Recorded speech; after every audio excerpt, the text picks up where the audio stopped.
പക്ഷെ ഞാൻ ആരുടെ അടുത്തും പഠിച്ചിട്ടൊന്നുമില്ല. ഞാനൊരു ഇൻസ്ട്രുമെൻറ്റും ആരുടെ അടുത്തും പഠിച്ചിട്ടില്ല. ഇങ്ങനെ ഈ നോക്കി പഠിത്തം, ഏകലവ്യൻ്റെ പഠിത്തം തന്നെയാണ്. അപ്പം അങ്ങനെ പഠിച്ച്.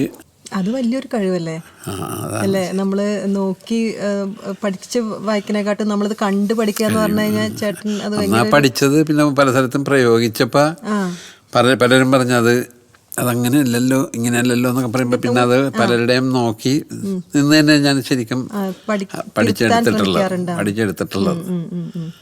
അങ്ങനെ ആദ്യം വായിച്ചിരുന്ന വെച്ചാൽ തബലയായിരുന്നു ആദ്യം. അതിലൊരു ഗുരുക്കന്മാരൊന്നുമില്ല, അതിനാരുമില്ല. ചേട്ടൻ തന്നെയാണ് ചേട്ടന്റെ ഗുരു.